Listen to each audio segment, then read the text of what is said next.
6.5 hours on in Burma. These are latest pictures. We can't get a live signal out of there. Journalists, foreign journalists, not allowed in the country. Our correspondents are there illegally, which is why we're not naming them.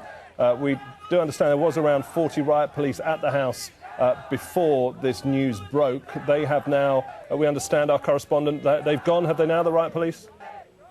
Yep, the riot police moved away. That was the first indication that we knew that a significant development was about to happen.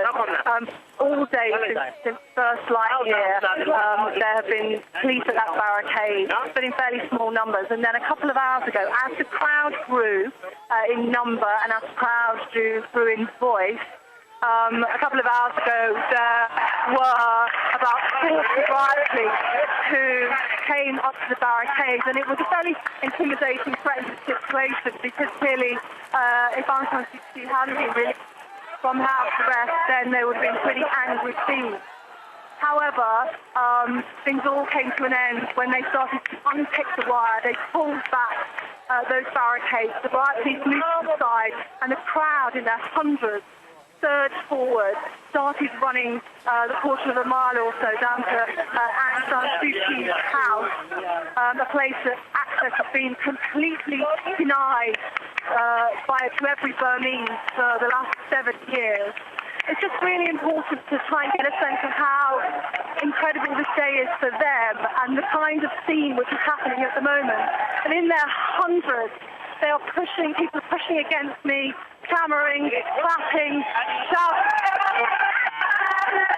At the gate, she has been released from house arrest. I'm looking at her now, the crowd is going absolutely wild. She looks wild, she looks happy, she's great. She's dressed in purple, a 62-year-old mother of two, a light to democracy, people call her here.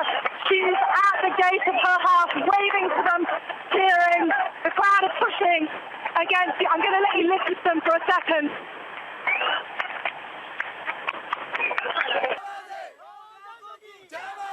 That's the signal from Burma.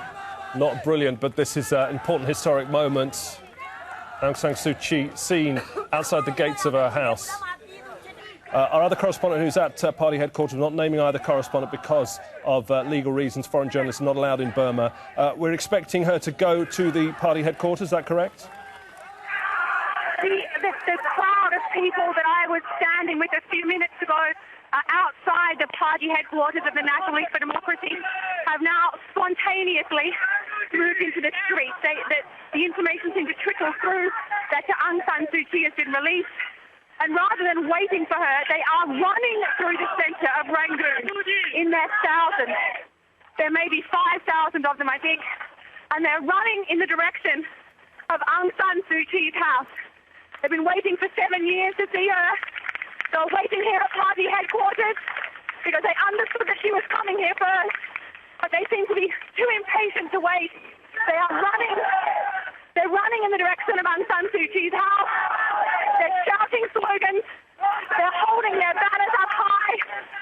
And they are running to a house which is about 3 kilometres from here, perhaps hoping to meet up with her motorcade as it heads through the centre of Rangoon. So as I said, thousands of Burmese people out on the street. They've been patiently waiting outside party headquarters for hours.